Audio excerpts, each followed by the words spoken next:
director of the New Jersey Foundation for Aging, and we're a statewide advocacy organization and work on policy issues for older adults. And I'm happy today to be here moderating this panel with some really great colleagues of mine who are going to share with you some information about their work, and hopefully we can have a great discussion after that with some questions and answers. We have on the panel this afternoon Arnold Cohen, who's with the Housing and Community Development Network of New Jersey, and he's going to be talking to us about some of the broader policy issues around affordable housing in New Jersey and some of the things that we can advocate for. And then we're going to hear from Mascherin at the New Jersey Community Capital, who's going to talk about some of their work and how that helps people to get into affordable housing in New Jersey. And then lastly, we're going to hear from Blum at Homesharing about some of the creative and innovative concepts of things like home sharing and co-housing and other things that we can be doing to make housing more affordable and accessible for folks in New Jersey. So we're going to start with Arnold. Arnold, do you want to come up and join us? Okay, good. Sorry about that. So my name is Arnold Cohen. I'm the Senior Policy Coordinator for a group called the Housing Community Development Network of New Jersey. Real mouthful. What we are is a state association of nonprofits that are trying to address the need for affordable homes throughout the state of New Jersey. And we say affordable homes rather than affordable housing because we all live in a home. Affordable home is something that's inclusive, that includes folks, whether it's subsidized housing, market rate housing. We all need something that we can afford to live in. So it's for everybody, and it allows us to have that discussion. Often when people say affordable housing, people think they know what you mean, and they have in their mind an image of high-rise housing projects that are subsidized, which are no longer being built and which have been knocked down in many areas of the country, but it stops the conversation. So we purposely use the word affordable home. I wanted to start by talking about how affordable homes is good not only for the person, but for the economy of the community. So that if workers can afford to live in a town where they're working, it means that there's less stress on your roads. It means that there's less worry about parking if people are living in town and can walk to work. It means that the restaurants here in Montclair have less turnover and are doing better on their bottom line and doing better in terms of contributing to the tax rate. It means that municipal workers, when it snows, are able to get to their plows and be able to take care of your roads and cleaning your roads rather than being stuck out in traffic by having to live 30 miles away from you.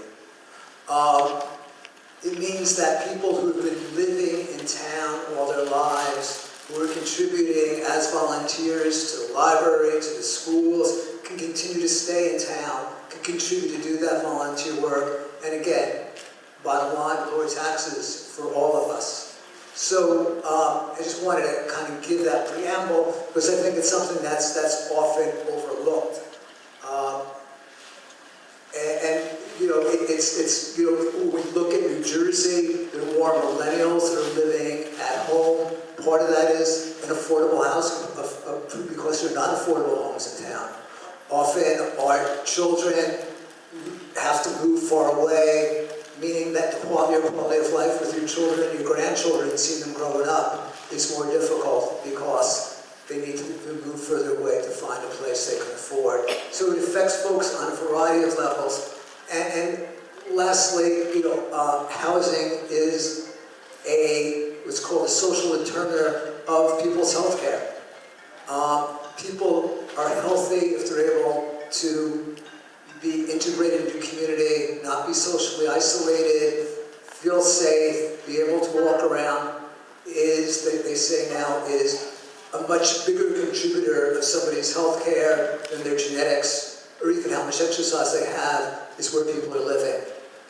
So your home is critical in that part, and being able to afford it allows you to stay there. So now the question then becomes okay, we know that affordable home is important for your health care, for the economy of the community, for you as a person. How do we get there? Well, you heard some of the models this morning, and I'm just going to reiterate some and go a little bit more detail in the others. So when Ed Martoglio talked about the building of what's called subsidized housing. Housing for seniors that needs a subsidy from either the state or federal government. What is meant by affordable? Affordable has a very specific definition from the federal government, from HUD. And the parameters is, and I'm just gonna look at my cheat sheet here for a second to make sure I got this right. But for a single person, low income, meaning you're below 50% of the median income for this region. And it goes by a region which includes all of Essex, all of Morris, it's the whole region. For a single person, if you're making below $30,000 a year, that's considered low income. And moderate income, realize that subsidized housing is considered for low and moderate income. Low is below 50% of the median income, moderate is below 80% of the median income. So low is, for a single person, it's up to $30,000 a year. And for moderate income, it's up to $45,000 a year. For a couple, it's $35,000 for low and $51,000 for moderate. And I say that because a lot of people don't realize that they qualify for that subsidized housing. It's not just for the very poor, and you have to be able to afford the rent in a subsidized housing development, meaning that people can be too poor for an affordable home, which seems like a misnomer, but is a reality. So there's a large amount of folks living here that could qualify for that subsidized housing if it was built here in the town of Montclair. So that's one form of housing. Another form that was talked about before was accessory apartments, where people living in a single-family home can either make a part of their home available or can use their backyard to build what's called an accessory apartment to be able to give somebody a dwelling that they can, a home they can live in that has its own kitchen, its own bathroom. That because we don't have the cost of new land is something that's much more affordable. Home repair was talked about before.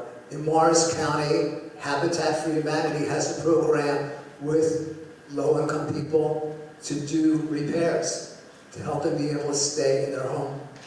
And the other thing that was talked about earlier was just having a list of reliable contractors. So even if you can afford it, knowing that you're dealing with somebody who's going to give you a fair deal, who's going to complete their job. As we've seen with Hurricane Sandy, a lot of residents in New Jersey found out that they were dealing with fraudulent contractors, and 5 years after Sandy are not back in their homes because of that issue. So having a governmental agency being able to ensure that here's somebody who's reliable and is going to do the job right is an important piece of being able to stay in a home that's safe and habitable. Another piece is rent control. So for people living in apartments in Montclair, being able to stay there means that their rents are not going to be raised exorbitantly, forcing them to leave the town and make way for new people who see Montclair as the place to be and forget about folks that have been here and are contributing to the community or a vital piece of that community. So rent control plays an important piece of making the housing stock more affordable. It does not distract from new builders coming in, because any new apartment building is exempt from rent control for 30 years. So it's not a disincentive for anybody new coming in. It only applies to the housing stock that we currently have where people are living in apartments. The other piece that was talked about before, and I just reiterating some of these things so that we just kind of have it in one package, is inclusionary zoning.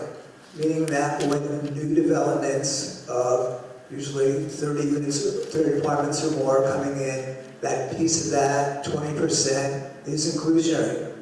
So you're creating opportunities for Montclair to be able to continue to have economic diversity and giving opportunities for people of a variety of incomes to be able to live. And again, when we say affordable, just remember those incomes that I talked about earlier. So the other piece of the puzzle is zoning. It's making sure that, you know, in this part of Montclair, where it's walkable to public transportation, to stores, that it's being zoned to be able to accommodate more people. And, you know, you have a tremendous resource here in Montclair called HomeCore. It's been here since 1988. That helps prepare people through financial education for homeownership, for being able to manage, to be able to address a rental or homeownership situation depending upon what they want. So having that education is a critical piece. We'll be hearing more about Homesharing later, so we'll talk about that. And then the other piece that was talked about earlier is group homes. You have people that are aging, that are taking care of a child who's now in their 30s and 40s, who's disabled, and what's going to happen to that child when they're no longer around. It's a major issue. So we have to have those group homes where people can live, stay in the town that they know. Once their parents pass on is a critical housing resource, as well as group homes for other pieces of the disabled population, and even for women fleeing domestic violence. So there's a whole variety of different subgroups that need that kind of group housing situation that they can afford to be able to continue, to live a good, healthy life. So the Housing Community Development Network that I'm worked with is involved in a campaign, and I have some flyers up there about it called Building to Thrive in New Jersey, saying that in order for New Jersey to thrive, we need affordable homes. In order for that to happen, we need to be investing, we're saying $600 million in that with the new governor and the new legislature. It sounds like a big number, but it really is money that was there, that New Jersey had been investing in things like Special Needs Housing Trust Fund, State Rental Assistance Program, a variety of different state programs that under the past governor, money has been diverted for other purposes. So we need to get back to making sure that those dollars are there for a developer that wants to come in and to do something affordable in a Montclair and needs that extra subsidized dollar to be able to make those dollars work. What's necessary, and I think what Alan was ending with, which is really critical, is the organizing. It's in order for any of this to happen, we need advocacy on both the federal, state, county, and municipal level. We see, and I'll end with this, we see right now, in terms of what's happening in Congress today, talking about the tax cut. And that tax cut would adversely affect affordable programs in the United States.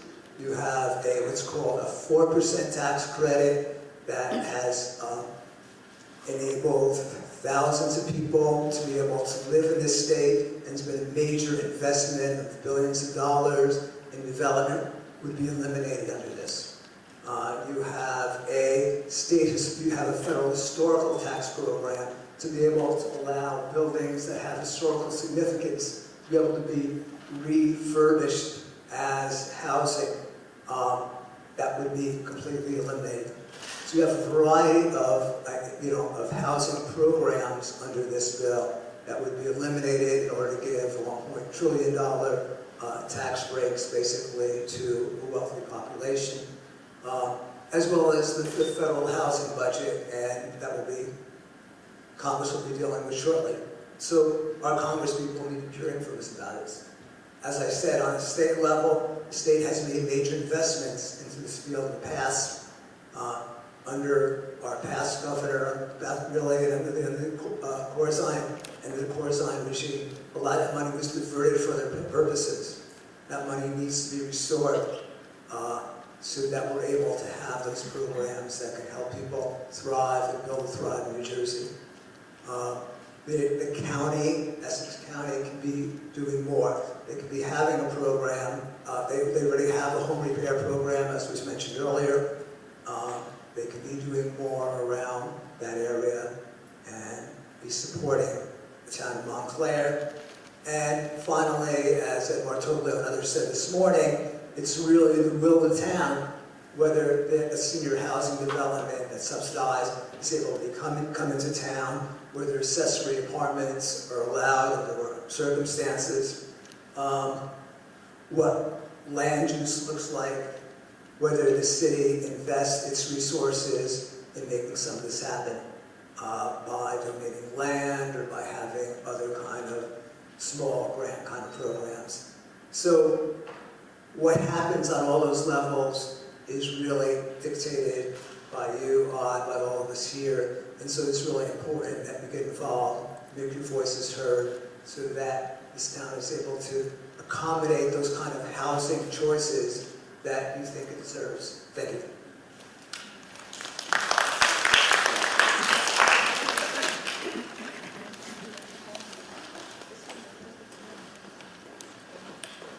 Okay, thank you, Arnold. So if it's okay with all of you, I think we'll save all questions until all of our panelists have had the opportunity to present their presentations to you, and then we'll open it up for questions. So Marie, if you want to come on up and inform everybody about New Jersey Community Capital.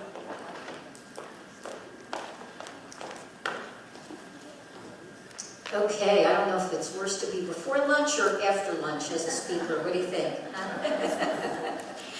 All right. So I'm Marie Mascherin. I work for New Jersey Community Capital. We're just waiting for the right PowerPoint. Yeah, it should say NJC. Yep. Okay, that's fine. Please do. No, I know. So I can get started a little bit. We're what's called a CDFI, which is Community Development Financial Institution. I want to warn you when you talk about affordable housing or various programs, there's a whole litany of initials and programs, so I apologize if I slip into a vernacular or jargon that you don't know. Maybe I'll do my best. So here we are. Let's see, here we go. So we're what's called a CDFI, which is a nonprofit community development financial institution. And really, quite honestly, we're kind of like a bank, but we're not a bank. We don't take deposits. We're not regulated by the Office of Control of the Currency. We are somewhat regulated by the Department of Treasury because we are certified by the Department of Treasury. And we become certified by telling or working within selecting specific geographic areas and proving through our activities and our work that we're serving the residents or nonprofits within those geographic areas. And so we're statewide. We were formed back in the 1980s. And originally, all we did was provide financing to support the creation of affordable housing. And over the years, we've kind of expanded that product as the needs of New Jersey and the communities of New Jersey needed more than just affordable housing. So today, we take the approach that we support what we call comprehensive neighborhood revitalization. That housing is important, and that continues to be a core, but we also want to make sure that people have economic opportunities, that they have access to quality education. So from that, we've branched out and we support and fund charter schools, community facilities, mixed-use economic development, and hope to create communities or support the creation of communities that people want to live in. So as I mentioned, affordable housing is one of our key points, And what you see up top here is our bucket list of our primary products and some of the outcomes that we've been able to achieve over the years. Community lending is the group I'm involved in, and that's where almost all of our housing financing is done. So again, because we're not a bank and because we don't take in deposits, we do not lend to the consumer. So we don't lend directly to the homeowner, but we do lend to developers or mission or nonprofits that develop, acquire, and preserve affordable housing. And in Montclair here, I know there's an organization, Home Corp, and they're a long-term client of ours. We support them every way we can. So if you're familiar with them, that is almost our typical borrower and that we provide. The other way we look to serve our mission is through our real estate development company, and we have a nonprofit real estate development company that's primary mission is to create or preserve affordable housing. And they'll do that throughout the state of New Jersey. And a lot of that is what's called scattered site. And scattered site is buy a home here, buy a home in this neighborhood. You know, we don't do a lot of multifamily, like 1 to 40 units or hundreds of units. And what we've been able to do is acquire homes that have been abandoned or foreclosed as a result of the economic crisis. And the real estate development company will go in, renovate the home, create, do what needs to be done under healthy home parameters, abate lead-based paint, remove the asbestos, and then look to either rent or sell those homes on an affordable level. So Arnold went through kind of like what the affordable obligations are, and so meeting those guidelines. And right now, our real estate development company has probably about 500 plus homes in various stages of ownership and several hundred more in the pipeline. And that's all throughout New Jersey. So that's the other way we do it. The other items, new market tax credits are mostly for commercial, so I won't get into that. Restart is our mortgage foreclosure mitigation work, where we try to keep homeowners in their home who are subject to foreclosure. That is a large program. And Community Strategies is a group that works with municipalities to help identify ways to meet their community challenges. So a perfect example is we worked in South Jersey. Unlike North Jersey, South Jersey now has probably the highest foreclosure rates in the entire country, mostly because of the collapse of the casino industry. And a lot of towns are grappling with people just leaving their homes to, they're going to find jobs, right? So they're going to head elsewhere. And having abandoned homes really does not do well for a neighborhood. As you know, if you have a home in your neighborhood where you can tell no one's living there, it doesn't give you a really good feeling. So a lot of towns need help in identifying what they could do to help resolve that problem. So our community strategies will work with towns to come up with different ideas on how to do that. The final one is what we call our mortgage platform, and that provides access to home counseling and mortgage financing products targeted to low and moderate income individuals.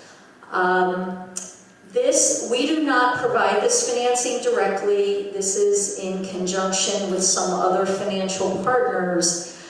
But what I can say about this program is we can offer you or put you in touch with high-quality homeowner counselings. And we've helped some folks, regardless of age, who may have gotten, for whatever reason, suddenly behind on their mortgage and need to repair some credit or straighten out their finances or restructuring. So that's also a product that we're involved in. Most of the slides I have here, let's see, where do I point? Over there? Okay. I'm probably not going to go into most of the slides because, quite honestly, they are targeted to developers who want our financing products for providing affordable housing. I do want to say that we're very comfortable in financing, understanding all the different complexities of affordable housing in terms of subsidies that might come into a project. A lot of times when you have affordable housing, there may be deed restrictions, which restrict to whom you can sell the property from an income standpoint, not any other discrimination or any of that. It's just income eligibility. So we're very comfortable working within those parameters. The one thing I would like to just talk to you about that we're trying to work on is a new program called our Healthy Communities Fund. And it's really trying to address, I guess, what the competing panel was having today about how do you keep people in their home and how do you incent people or developers to renovate homes in a healthy manner. And that includes making sure energy efficiency, appliances, heating, HVAC systems are installed. Making sure that if the home is old, lead-based paint is removed, asbestos is removed. How do you make sure you prevent mold? A lot of times, landlords will just slap a coat of paint on, but the roof leaks or drainage isn't appropriate for the home. And so the home is high humidity, which promotes mold, which promotes allergies, which promotes asthma. And so we have found that just as a renter, families, if you're renting and your child has asthma, that child has a high propensity of missing school. Well, now you're getting into the education issues and so on and so on. So we're trying to say, to what extent can a healthy home promote a positive community outcome? So we're working with a couple partners. We've just started on this journey to try to see if we can create a financing program that will will provide an incentive to the developers to renovate homes in this healthy manner. The other is to try to partner with some healthcare providers in identifying small fixes to modify someone's home that allows them to stay in their home, or coming home from a hospital prevents them from having re-entry into the hospital. That is probably, from our standpoint, maybe a little harder for us to figure out because it's a product that's new for us. But we feel those two, a healthy home and the ability to stay in your home, are two things very tied together and important for a community. So with that, that's who we are. I did leave some annual reports on the piano. I may have enough. Please feel free to learn more about what we do by taking that, and I appreciate your attention today. Thank you very much.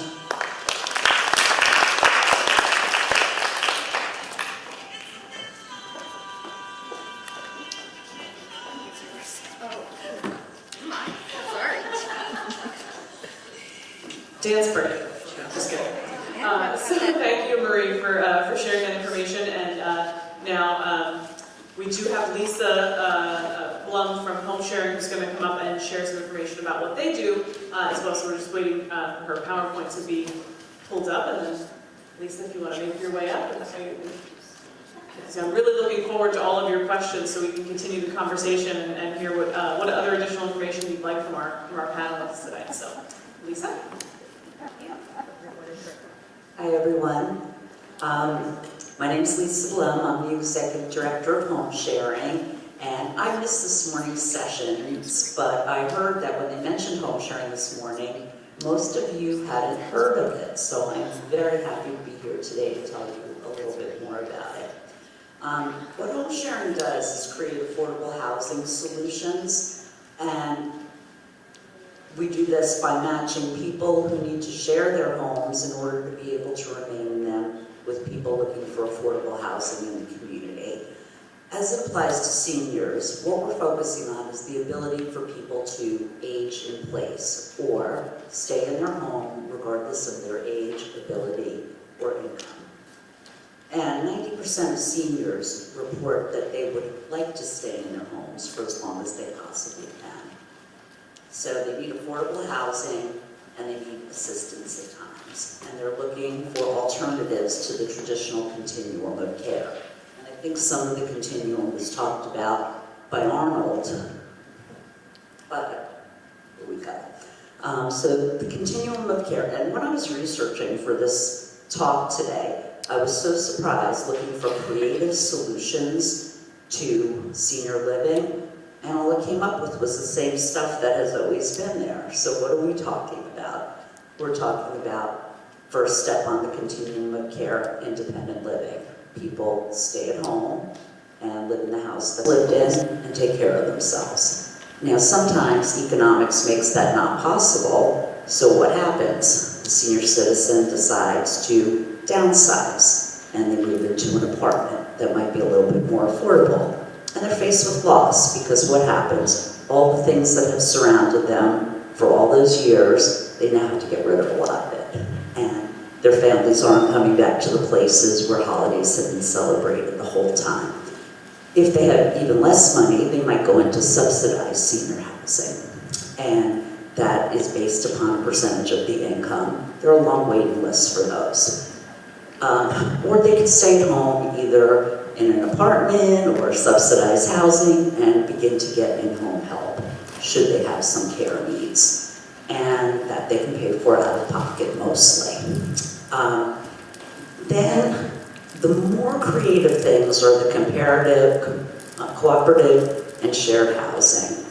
And what those are is they're buildings, houses usually, and people pay to live in a room, and the shared areas are communal, like the kitchen. Sometimes there's your own bathroom, living areas, etc. For the people who are more independent, they may do the shopping for them and have some heavy house cleaning done, but the group together decides to live together and cook their meals together. As the care needs get a little bit greater, the staffing helps. So, for example, the Cooperative Housing Association of New Jersey does that kind of cooperative housing, and they build houses and people pay to live in them, and they're for independent living and assisted living. The Montclair Inn here in Montclair was a renovated home. People live there, and again, there's staff there to help with their needs. So it's somewhere between independent and assisted living. Then, as the needs increase, instead of staying where they are, people move down the continuum of care, go into assisted livings. Those are beautiful and expensive, and they, again, have shrunk their life a little more and have more loss because now instead of an apartment, they're in a room, they have care, but as their care needs increase, what happens? They pay for more care till their money runs out. And in assisted livings, not all the beds are paid for by Medicaid when people's money runs out. So you could be spending all of your money, and then when it runs out, they say, oh, there's no beds here that are for Medicaid, so you need to move on to a place that takes Medicaid. And that's the nursing home. And then it's smaller, and there's less things you can do for yourself, and it's pretty much contained in and of itself. And I don't want to go to the next step on the continuum of care, because there is none. So that's where home sharing enters. And I guess we focus on all of the levels up to moderate assisted living when we do home sharing. So what are we? Our mission is to create, as I said, affordable housing solutions by matching people who are looking for affordable housing in the community with people who need additional income or services to maintain their homes. We were established in 1984, so we've been doing this for 33 years. We started in Somerset and Hunterdon counties, and in 2011 moved into Morris, Union, and Middlesex counties, and in 2015, with a grant from the Partners for Health Foundation, we moved into the Montclair vicinity. So surprisingly, even though you haven't heard of us, we've been here for almost 3 years. All of our services are free. Over the course of our 33 years, we served over 21,000 people and made over 1,700 matches, which we have now. Just last year, we served 3,100 people, created and maintained 881 new matches, representing 362 families and 443 people, and provided over 79,000 nights of shelter. So what do? Our clients fall into two groups: providers. Those are the people who have a home or an apartment and need additional income or help to maintain it. Our home seekers, the other group, are people who need affordable housing in the community. When we define affordable housing, what we believe is that people should not be paying more than 1/3 of their income on housing. So if somebody comes in and tells us, I make $600 a month and I can afford $500 for rent. No, you can't. You can afford $200, because that's what makes it affordable. So our typical provider is an older adult, maybe on a fixed income that might still have mortgage payments, or their taxes are going up and they can't afford it, or they might need some help around the house. Our typical seeker is getting older and older. It's usually a person in their 40s or 50s, mostly women. 44% of our clients are female-headed households who have experienced a job or relationship change. So it might be somebody that's newly divorced and now has to live on a lot less money than they used to, somebody widowed, somebody who's been downsized from work, and our longest match has lasted 20 years, and our average match is 14 months, because people go into it for all different reasons. Some people want a home share forever, some just want it for that transitional time. That said, our home providers also are families, younger families. They're not all older adults. So what are the benefits of sharing a home? Okay, first, the provider of the home can stay in their home and age in place. The people looking for the housing, the seekers, get suitable and affordable housing. Providers can get needed assistance through exchange of service. So let's say they wanted to charge $500 for a room and say, you know what, if you rake my leaves and take out the garbage and shovel the snow and do the things I don't want to do that much, I'll put it down to $400 or whatever they think is reasonable. So they'll reduce their rent in exchange for service. The services that we won't provide are personal care. So no bathing, showering, toileting, feeding, dressing, none of that. But anything that's not included in that, things like errands, transportation, cooking, shopping, cleaning, the heavier things that I talked about, could be an exchange of service. And we've had people who don't need the money but need the service, and they go for home sharing. Not that the person does everything, but the money that they would pay for the in-home help is a lot less because they're getting some from the person living there and some from the person that they're paying to do it. Also, when you're talking in-home care, the person might need a few discrete things, but what they really want is some companionship and some security. They're scared living alone that what if something happens? Who will be here? They don't want to sleep in the house at home at night. So sometimes the service provided by the seeker is just somebody to sleep there and to call their family in an emergency or EMS or whatever it is. And again, that saves money. If you are paying for home care 24 hours a day, it gets pricey. And you don't need it, you need it just in case. So a seeker is great for that kind of thing. Again, if people don't need the money, it also gives them more money not just for the necessities of low-income people like food and medication that makes them healthier, but it could be extra money to go on a trip, to visit their kids across the country more often. And somebody will be in the home watching it, so that's a good thing. It's good for caregivers. Right now, the way our society is, family members don't always live near each other. You can live in Montclair and have a child in Chicago or in California or in the South, and they're not there all the time. So it gives them some peace of mind to know that somebody's also keeping an eye out.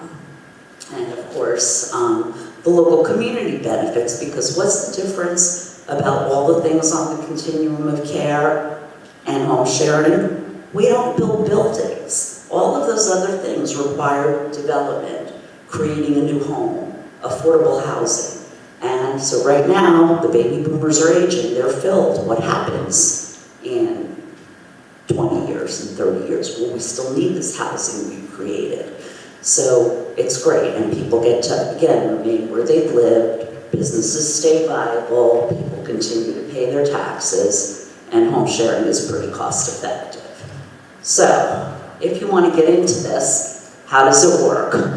So home sharing starts with a phone call where we get basic information in terms of demographics. Where do you want to live? What can you afford to pay? What do you want in rent? Do you have pets? Do you have transportation, or do you need to be near public transportation? Do you smoke or not smoke? Would you live with somebody who smoked outside? Are there other people in your household that we have to take consideration of? What's the situation that brought you to us? We give you an application, you fill it out, you give us 3 references that you've known for at least a year and from different walks of life, and then we do background checks. We do a criminal background check, a Megan's Law check on any public sites that we can access for both providers and for seekers. We call the 3 references and ask questions about what that person is like. And when all of that is passed, we do an interview. We interview the seekers usually in a public place or in our office, and we interview the providers in their home to make sure the home is also adequate, clean, enough space, because what is required to share is that the seeker has to have their own bedroom with a door. All common areas can be shared, like the kitchen, living room, bathroom, but different houses are structured differently. So we've had seekers come in and have a whole floor of a house to themselves because the provider doesn't go upstairs anymore, or they have their own bathroom. So that's how that works. When we're doing the home visit and the interviewing, we also get income verification, and then we're pretty much set to go. In the interview, we find out what is the person's daily schedule like, what are their pet peeves about living with people, would they prefer to live with somebody that's home all the time or active and out all the time, do they plan to have overnight guests, what happens when family members come to visit, so all that basics, and then we try to make a match. We give the providers and seekers each other's names and numbers with their permission. They talk, they meet. The seeker sees the house, and when they decide they're a match, because they all both have options, we come out and do what's called a shared living agreement. And we talk about all aspects of living together, not just the rent and the security deposit and when it's due, but who does what when. How long can the dishes stay in the sink? Are you eating meals together or separate? Are there cabinets reserved for some people and others not? Do you have separate shelves in the refrigerator? What common things like staples in the house, do you buy it together? Do you buy it separately? Bathroom, who has to be out of the house when? When are people sleeping and would it annoy them? Are there quiet hours? Toothpaste cap on or off, toilet seat up or down, everything we could think of. If your guests are there, how late can they stay? Are there things like alarms being set in the house and how that works? And we try to think of everything that comes up and we write an agreement about this. It's not a lease. So the good news for the home providers is that if they're living in the house, this is not taxable income. It's not rent, it's a contribution to the household in an informal arrangement. And in New Jersey, any senior is allowed to rent one room in their home at least. That doesn't preclude them from renting more. But a township cannot say that you can't rent a room in your house if you're a senior citizen. In terms of sharing, most things go by local housing codes, and I would say 95% or more of the housing local ordinances are that you can't have more than 2 unrelated people in there. So it's not been a problem for us in any place. Anyway, then we monitor the match at the 1 month mark, 3 months, 6 months, 9 months, a year, and then periodically thereafter to see that everything's going well. 1 month, everything's great. Honeymoon, they're best friends, they're celebrating every holiday together. If they could have babies, they probably would. They're gonna go on vacations, etc. At 3 months, somebody forgot to take out the garbage. And basically what we do is mediate it. We've never had really horrible problems with home sharing. It's more like, a good example. I said I'm buying all the stuff in the kitchen, like the aluminum foil and paper towels. Okay, but you said you would. No, I said I'd buy it. I didn't say I'd pay for it.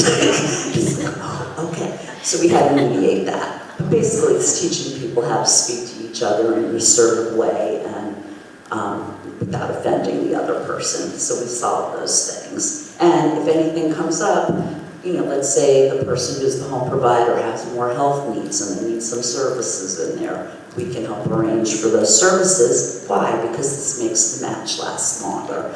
If the person who's living there maybe has a reduction in income, we can help them find either services to get more income or help them to find another job. And so it's a pretty secure process. We've had people who have found roommates, for example, in a local newspaper or on Craigslist, and they weren't vetted and they've had some really bad experiences in terms of people stealing from them, not paying their rent. And so home sharing does add that little extra security. So anyway, that being said, in your packets, I guess you all have the PowerPoint. There's some video links on our website and on YouTube, and you can see what home sharing is about and have people talk about what they've been through.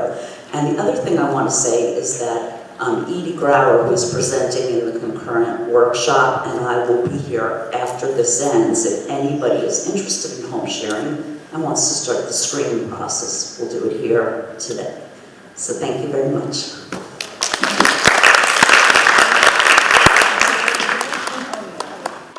Terrific. So thank you to all three of our panelists for providing some great information. And now we have quite a bit of time together to take some questions. Before I guess for questions from the audience, I have actually a couple of questions, if you don't mind, to start us off. Arnold, I wanted to start with you since you did kick us off, and you talked a great deal about some advocacy points and touched on Housing Community Development Network's Build a Thriving New Jersey campaign. And I know this morning's panel, someone asked about the Mount Laurel decision and what might happen with the new administration. And I didn't know if, based on your work in advocating for building a thriving New Jersey, if there were some specific asks or things that the Housing Community Development Network is thinking of asking the new administration that you could share with the audience. Sure. So for people that don't know, again, some folks might have come in after this morning, New Jersey is the only state in the nation that has a constitutional obligation that says that towns must zone for diversity of housing choices. It came out of the town of Mount Laurel that was trying to say for long-term Afro-American residents that you're too poor to live here, and didn't allow them to create affordable housing within that town. So traditionally that's been overseen by the state, because for the last 15 years, nothing has happened to implement that constitutional obligation. It was taken over by the courts. Towns need to present a plan to the court and have that plan approved. Towns that have already done their fair share, they can just prove how they have already done that and don't have to present a plan.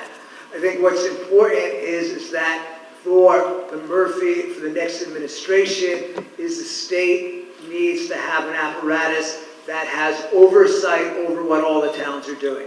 There needs to be transparency. There needs to be a state agency that we can look to and say, okay, the towns have municipal housing trust funds. They collect fees from developers to be able to create affordable homes in their town.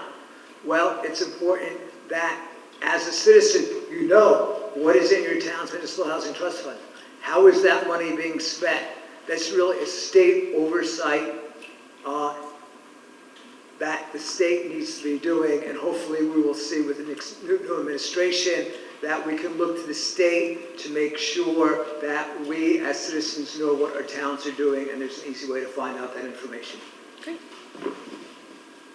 Thank you, Arnold, for elaborating on that for us. And then Marie, in your talk you did mention scattered site housing, and I wanted to know if you could give us maybe an example of how a project or something of how that works, so that maybe the audience had a better understanding of what you mean by that. Sure.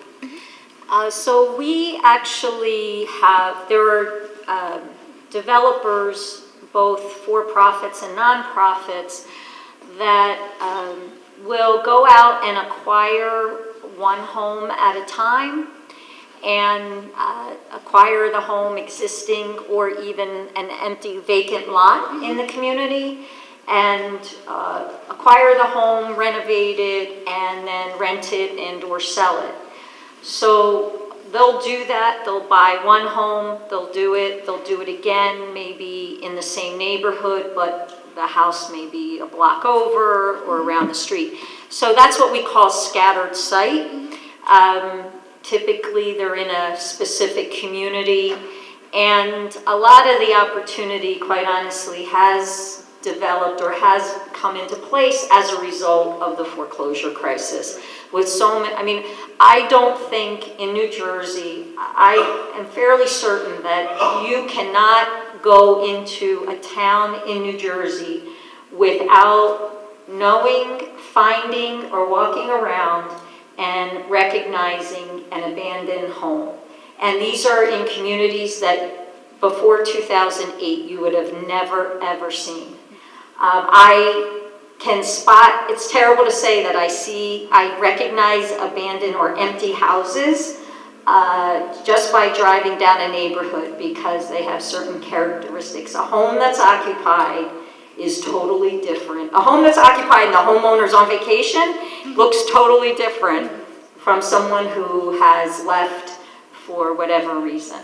And so that's scattered site. Terrific. Thank you very much for elaborating on that for us. And then lastly, before I turn it over to the audience, Lisa, I just wanted to ask, because you provided a great detailed information about home sharing work, so I'm good there. But one thing I wanted to ask you about that you touched on near the end was this concept that a senior they're allowed to rent at least one room in their home, and that their town can't stop them from doing that. What happens if they want to rent more than one? Is there some type of tax issue or ordinance issue that they have to then go through in order to rent more than one room? Okay, well, first I would say that in all instances, it's easier to ask forgiveness than permission. So, generally, it's not the town's business what you do in your private home that you choose to rent. So, we know the law protects people who are seniors and want to rent one room. And as I said, we're in so many towns, and town by town, they all have ordinances about sharing a home. I've not seen any yet that have said, that are more rigid than two unrelated people living together. So basically, you really don't have to deal with that so much. In terms of tax issues, again, we do not do a lease. We do that shared living agreement, and the clauses in the shared living agreement is that the parties give each other 30 days written notice to get out of it. But again, it's not a lease. So you're not having to declare this as a home provider as rental income as long as you live in there. Now, sometimes an older person passes on, their kids inherit the house, and they've called Homesharing and said, we want a home share. We have a house, my mom passed, and I want to share this home. And it's like, okay, so how many bedrooms, blah, blah, blah. Who's living in the home? No one. No. If no one's living there, that's a rental property. It isn't sharing. Well, my house is across the street. No, you have to live in it. So that's a completely different thing. In New Jersey, we also know that tenants have more rights than landlords do. So let's say there's a horrible home sharing situation that we cannot fix informally or through our agency. Then I guess the home provider would have to go through landlord-tenant court and try to evict the person. Because they have the shared living agreement, it will be supported. I've never seen it not supported in the 1 or 2 instances where we've had to do that. But it does take a little bit of time, and then the people are living in a kind of uncomfortable situation. Generally what we do is that the home seeker wants us to find them another place to live. So we say, if you don't leave on the 30-day notice that you were given, we won't help you. And that is good enough to get them to leave and we find them a new place. Because remember, once everyone's screened, we have providers, we have seekers, we can make different matches, and what didn't work in one place might work in another. If we're talking about non-payment of rent, no, or not following the rules of home sharing and the home, then no, we probably would not place them again because obviously they're not a good home seeker. Terrific. Thank you both, or all three of you, for answering my questions first. So now I do want to see if there are any questions from those of you in the audience. And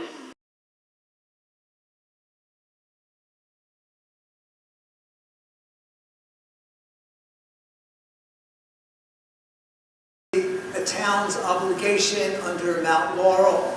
There is a limit to how much senior housing they could provide, 30%, and the reason why is because a lot of towns would love to discriminate against people with families, and just it's easier for them to just have seniors. There's no school costs involved, so under your Mount Laurel obligation, there is a limit to how much affordable senior housing can be built. Does that answer your question? not affordable senior housing. I'm sorry, what? What about the not affordable senior housing? So Well, again, Mount Laurel is just involved with the town's obligation around affordable homes. It has nothing to do with market rate. Right. Lisa, did you want to weigh in on that? Yes, actually I did. When When I was researching for my thing this morning, they talked about village housing. Have you guys heard about that? And niche housing. So you could get a group of people together where you're talking about having money, and everybody can buy, for example, without developing anything, the same condo development that could be mixed use. And you can also create a tenant association and a service association so that people are providing volunteer hours in there, are paying in, kind of like in a condo association. So that's another way to do it when money is not the issue. When it is, that would be your thing. So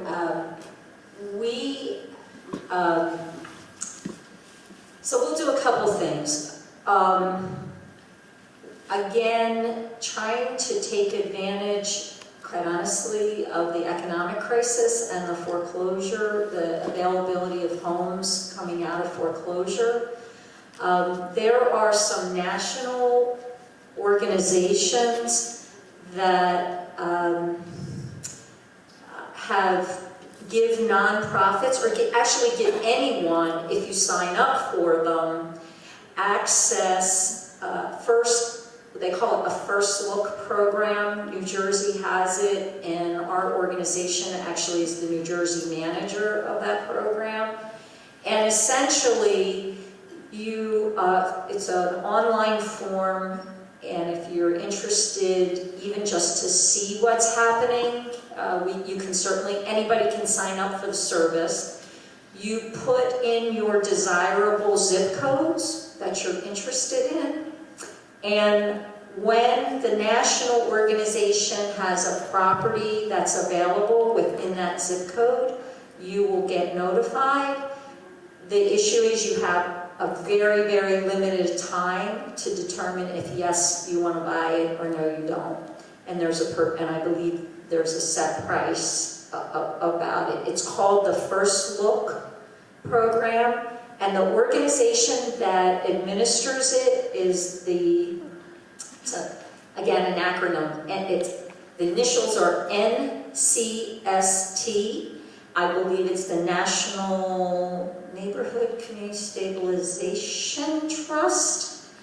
I can, if you're interested, see me afterwards, and I'll collect your information, or I'll text somebody and try to find out. But why would I have any priority over Stephen Platform? You wouldn't, and that's, okay, so, but I'm guessing, well, is he interested in buying well, number one, he may not know about it because he's not here.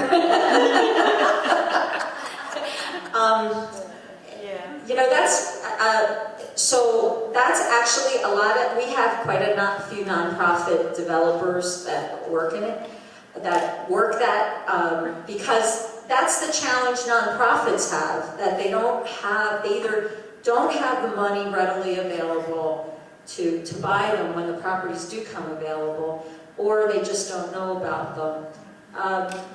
The other is our real estate company has actually received grant funding to take advantage of buying homes in high-priced communities like Montclair, Glen Ridge, and the like, and use subsidy to make those homes affordable so that people who want to live in the community, regardless of age, so this is, you can't discriminate on age, who want to live in the community but could never afford to live in the community, they actually have a program where they can access a grant, and they'll subsidize the house cost so they can make the house affordable to the homeowner. They have the challenge that you have, is that finding the available homes. But at least they can be in the market with everyone else. It's just when they turn around and sell it, they can sell it at a subsidized house. In terms of capital, I think in Montclair, Home Corp, who we talked about, I'm not sure of any other nonprofits, quite honestly, or what we call mission-oriented for-profits that operate in trying to buy homes and keep them affordable. Yes?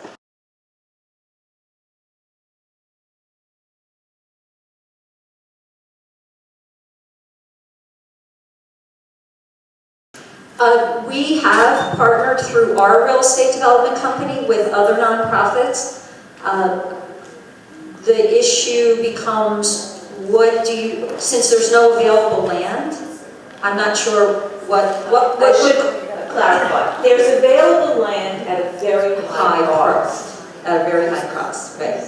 So,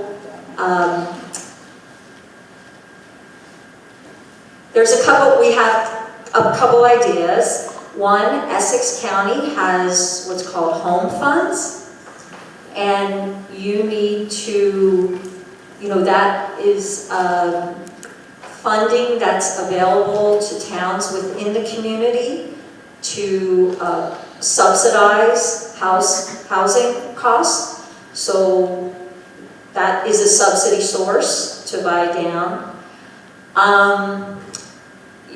There are the 9% tax credit program, but then that makes it affordable. Just remember, any subsidy program that you do is going to come with some affordability obligation. So getting to the woman's comment over here about affordability not being an issue, then it becomes just an economic decision, right? If they want to build housing and it's going to be market, then they should, can you pay a market price? It's when you have to pay a market price, but you want to provide affordable housing, right? That's an option. A lot of times it's very specific. The grant program that we have, that's a scattered site program. So if you wanted to buy a plot of land and build condos or whatever, I don't think that grant program would be available. I'm trying to think, so Montclair should have, Arnold, Montclair has a balanced housing trust fund? Affordable housing trust fund money? Well, whether there's any left, is the question. Right, so I guess because that was from the transfer tax, right? And that goes into the general pot now. I have to go back because there used to be something called the Affordable Housing Trust Fund that when you sold your house, you paid the transfer tax, right? Let Arnold, I'm gonna defer.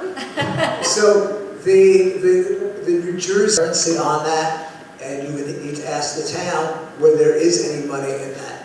The home dollars, which is what we was talking about, which is the federal dollars that come to Essex County. Unfortunately, under the Obama administration, those dollars were cut in half. So there's much less money there available now than there was at some points in the past. So it's a matter of, and we can talk about it offline, of what all the potential sources are, but unfortunately, they're dwindling, and which is why the accuracy is critical, so that we can get more and be back in a position where we can address the real needs of a town like Montclair.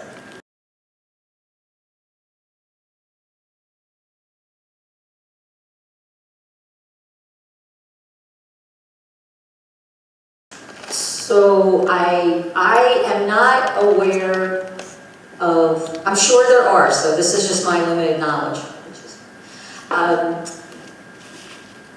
My understanding of REITs is that it's an investment vehicle. So my first concern would be what security investment laws, hurdles you'd have to get through to form a REIT, because it's an investment trust. That would not, so the alternative to that is if you had a group of investors, you could form an LLC, right? And you could call it the Montclair Senior Investment Group. And that has a different, that's a lot easier. I mean, you could form an LLC and people can come together with $100 filing with the state of New Jersey. Not that I mean, it's a lot easier. And then the issue is, what are you going to do with that money, and how are you going to organize yourself?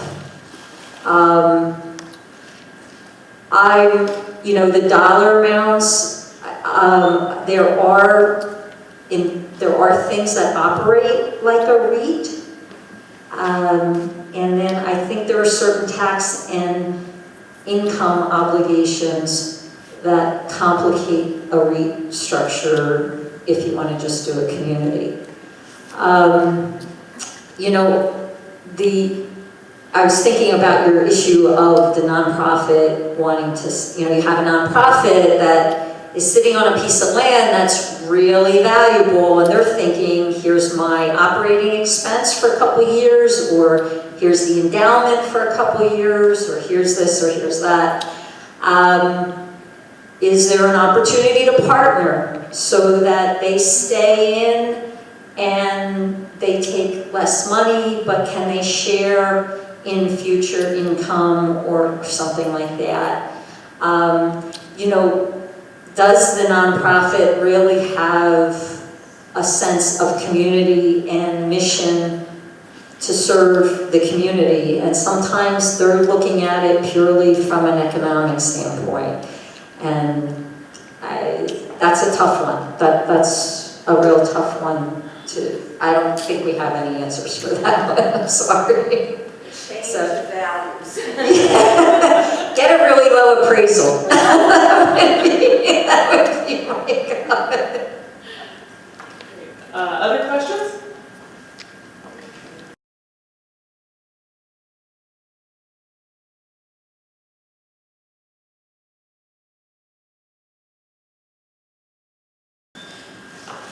So we don't finance, that would just be a regular consumer loan because it just so happens he's buying an abandoned house. So we could not do that. You know, he'd have to research in the town. The challenge there is an abandoned house sometimes needs work. And then so finding a lender that will let you do some renovation work, usually they push you into a FHA loan where there's A7s or, I'm sorry, I'm not up to speed on the FHA single family mortgage product. But we have a mortgage platform, we have a website called Address Yourself. I don't know if it's, I apologize, Address Yourself, I'm not sure if it's org or .com, that takes you through the steps. Are you ready to buy a home? What do you have to do? It might be worth just kind of going on that website and seeing what tools are available, and then actually, then you could, if you're interested, you can actually access homeowner counselors. Now, most of them are focused on people with maybe credit issues or want to prepare to buy a house. What do they need? But maybe having the conversation with them, I want to buy an abandoned house, that may need repairs, they may be able to help you, so.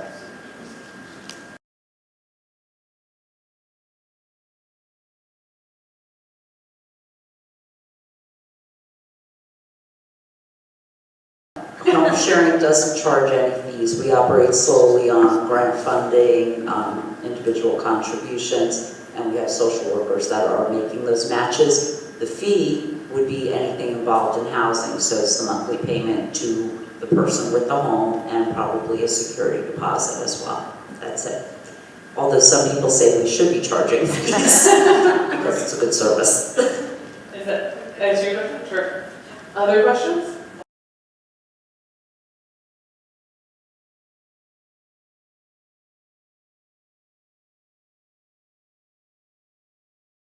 You don't have to be a nonprofit. You can be, so I mentioned you can form an LLC, each of you contribute money.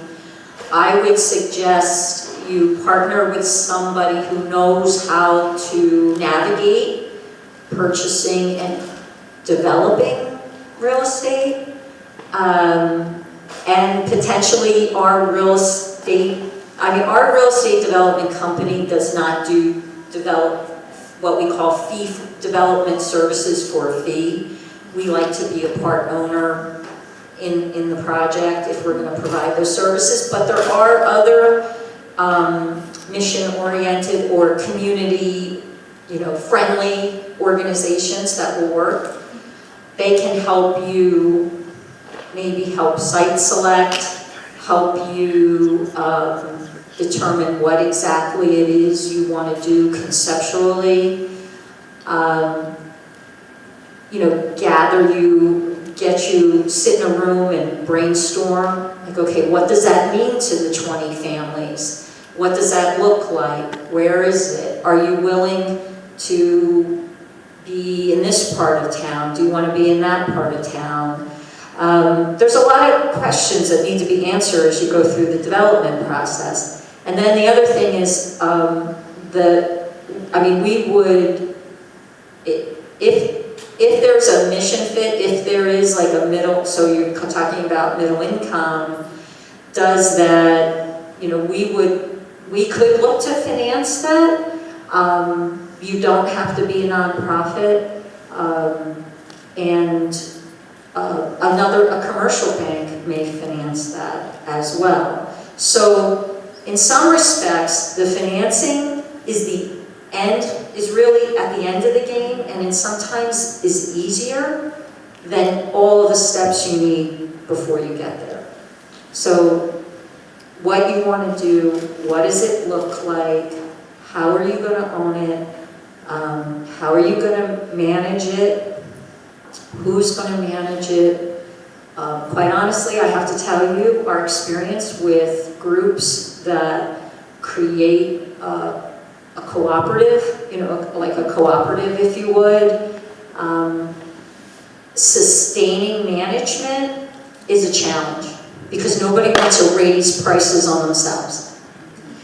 So, how are you going to govern yourselves, who's going to run it, and those kind of things. And then site selection. Are you willing, where do you find a site? How do you find a site? Approvals. All those things are things you have to get through before you'd even think of the financing. Do you have guidelines for that sort of thing? We don't have specific guidelines. I mean, we'll sit and talk with some folks and give you some ideas.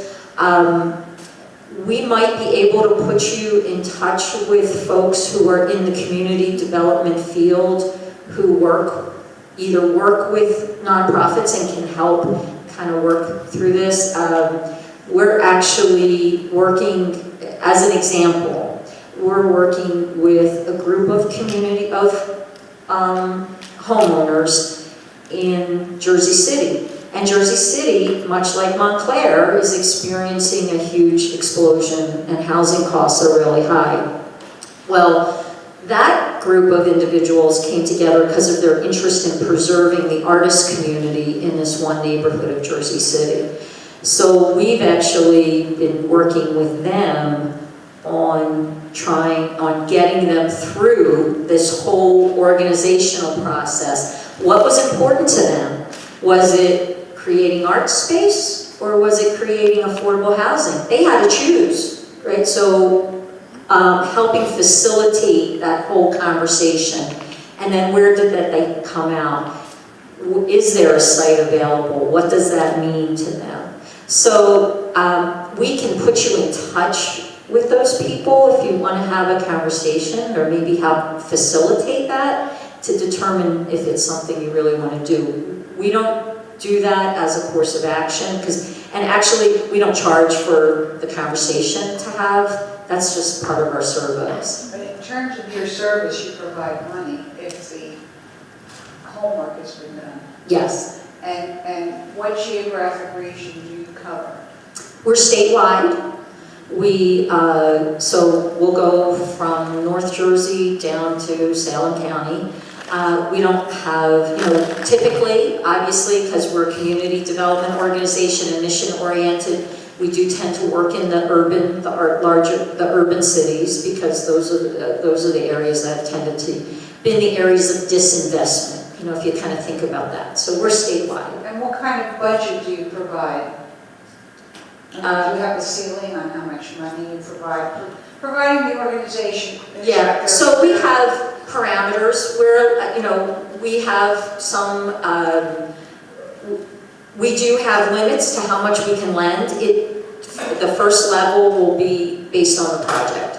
How much income does the project generate to support the loan or repay the loan? So if you're doing for sale housing, what's the projected sales price in order to pay off the loan? Versus if it's rental, what's the income that it's going to receive in order to pay a mortgage payment every month? So that's the actually first threshold.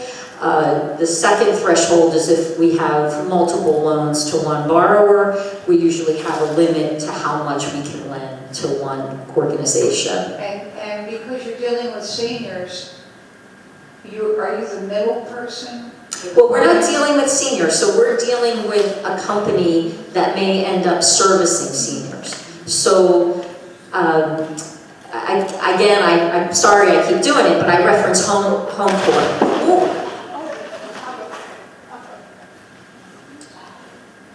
Don't worry. Nice soft hole. Okay. So we would finance Home Corp if they were to buy or they were to develop a property, and then they would lease or sell to seniors. So we're not Do lending. you provide grants? We are not a grant-making organization. We may help identify sources of grants and say, there are, we'll try to be aware of grants and say, well, you might be able to go to this organization or that organization for grants, but we are not a grant-making organization.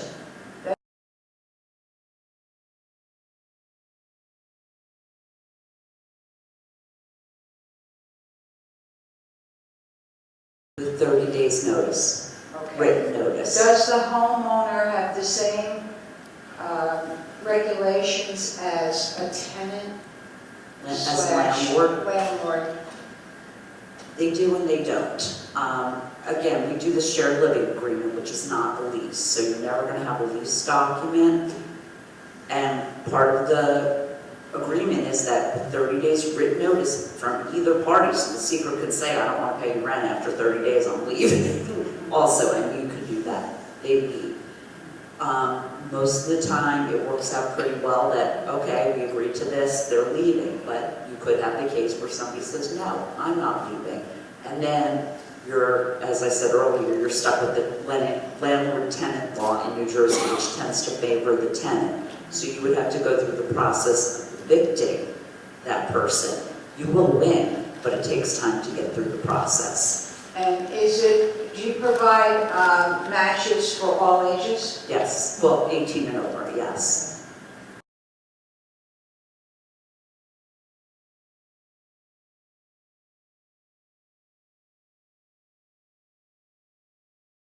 Or Again, this is something that the town would have to pass. It's called accessory housing. Other towns allow it. I understand right now is Montclair does not. So it's something that Montclair, so it's a matter of advocacy. Montclair would have to pass an ordinance that made that allowable. It could create a zone in which is allowable and say, well, in areas close to public transportation, this is good, but not in other areas. So it would have to be a town ordinance. So the home accessory then, is that for being able to rent, or would you be able to do a home sharing with that? It could be either. Oh, Yeah. okay, thank you. Correction, Montclair Yes. actually has an accessory. Oh, it does. My apologies, I am not yet. However, Yeah. it's been very restrictive. Okay. It was only what we call the granny pod, which meant after granny died, you had to dismember it. Okay, but now it is being reviewed by both the planning board and the council. And we expect a modification in the ordinance within the next couple of weeks so that you will not have to tear the place down. It will now be for a caregiver or a disabled relative or even for yourself, and you could then let somebody else live in the house. Okay, thanks. But it's not law yet. Good, thank you.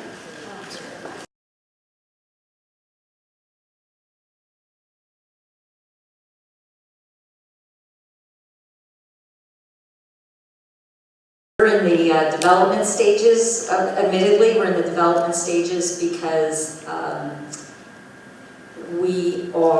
you need numerous partners here. We feel the way it would work best is we need a program person, and then we feel we need somebody local who, we suspect most of that's going to be grants, right? So we may end up becoming a a quasi-grant organization. So you need boots, you really need somebody in the community. You need then someone who's kind of the healthcare connector between the hospital and the homeowner to kind of manage all of that. There's actually an organization out of Baltimore called Civic Works that is a nonprofit that does just that, just this. And we've been speaking with them about how we might be able to if there's an opportunity to partner to try to bring that program to New Jersey and how it would work. So we're looking at them, and actually civilworks.org, they may be a great organization to see. They actually are working with Johns Hopkins on this exact, because Johns Hopkins figured out how much money they could save and it's not being a senior, you know, you had a traumatic accident, stroke victims, you know, it's not necessarily age, it's how you know, what got you into the hospital, and because short hospital stays are getting shorter, if you go home, can you get rid of trip issues, can you get, you know, railings, and usually the modifications aren't that expensive. And that's the other challenge, is finding people willing, you know, that you have in place to do the renovations and do the modifications. But I would check out civicworks.org. They're a really pretty good organization. Terrific, thank you. So we are out of time, is that correct? We are out of time, so I do thank you for your attention and for your questions, for the discussion. I want to remind you that Lisa is here and is able to give you more information about home sharing, or even do a screening if you're interested. So remember that, as well as talking to our panelists after if they have time. Thanks.